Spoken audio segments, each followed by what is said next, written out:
The Hunnic Invasions, a pivotal moment in history.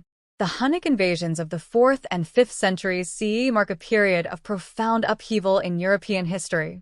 These invasions not only altered the political landscape of the time, but also played a significant role in the eventual decline of the Western Roman Empire. Under the formidable leadership of figures like Attila the Hun, the Huns reshaped the destiny of empires and left a legacy that endures in historical memory. The origins of the Huns. The Huns were a nomadic people whose origins can be traced to the Central Asian steppes. They were likely part of a larger Turkic or Mongolic cultural sphere and first appeared on the fringes of European consciousness in the late 4th century. Their mobility, mastery of horseback warfare, and innovative use of composite bows made them a formidable force. The Huns' migration westward began in the late 4th century, driven by factors such as climate change, resource scarcity, or pressure from other nomadic groups.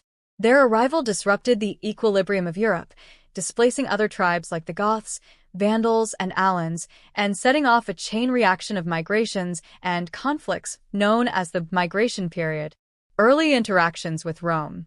The first significant encounter between the Huns and the Roman world occurred in 376 CE, when their incursions forced the Gothic tribes to seek refuge within the Roman Empire.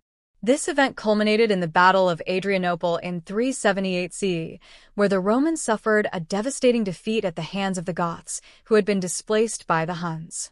By the early 5th century, the Huns had established themselves as a major power in Eastern Europe. They initially served as mercenaries for the Romans, often playing rival factions against each other. However, their relationship with Rome was always tenuous, as their ambitions grew and their demands for tribute escalated. The rise of Attila the Hun. In 434 CE, Attila and his brother Bleda assumed joint leadership of the Huns. After Bleda's mysterious death, likely at the hands of Attila, the latter became the sole ruler, cementing his reputation as one of history's most feared leaders. Attila's reign marked the zenith of Hunnic power. Attila was a shrewd and ruthless leader, skilled in both diplomacy and warfare. His charisma united the diverse Hunnic tribes, and his ambition extended beyond mere plunder. Attila envisioned a vast empire that could rival Rome itself.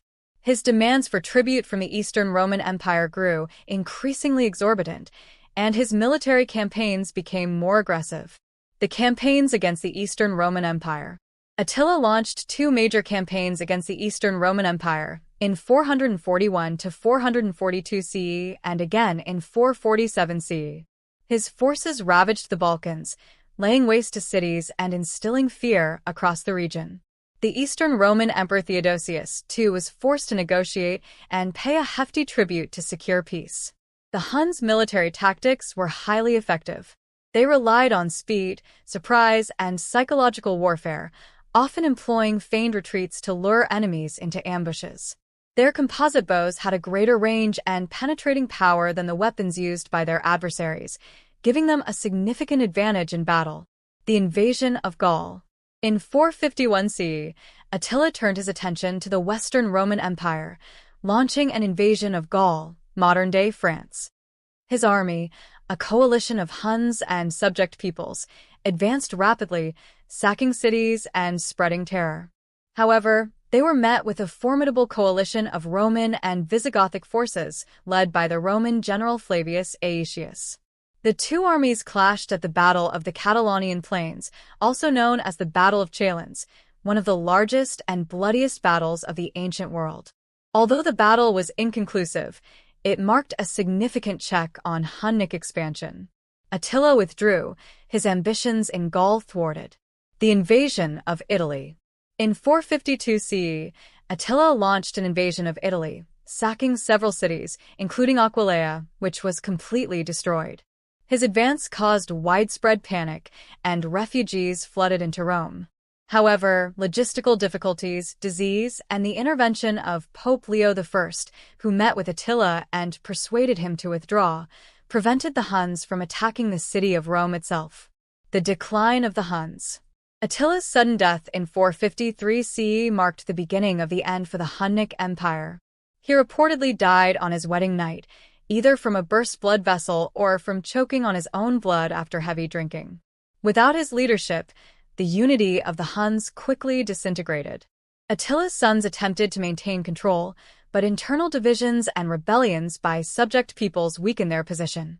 In 454 CE, the Huns suffered a decisive defeat at the Battle of Nideo, where a coalition of Germanic tribes, led by the Gepids, crushed their forces. The remnants of the Huns faded into obscurity, their empire dismantled. Legacy of the Hunnic Invasions. The Hunnic Invasions had far-reaching consequences for Europe. They accelerated the fragmentation of the Roman Empire, contributed to the migration of Germanic tribes, and reshaped the map of Europe. The fear and chaos they sowed became legendary, and Attila himself entered folklore as a symbol of barbarian ferocity. The Huns' impact extended beyond their military campaigns. They facilitated cultural exchanges between East and West, introducing new technologies and influencing the development of medieval European warfare. Their story also serves as a reminder of the enduring power of nomadic societies and their ability to challenge even the most established empires.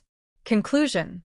The Hunnic invasions were a pivotal chapter in the history of late antiquity, showcasing the clash between the nomadic and settled worlds. Under Attila, the Huns came closer than any other barbarian group to toppling the Roman Empire.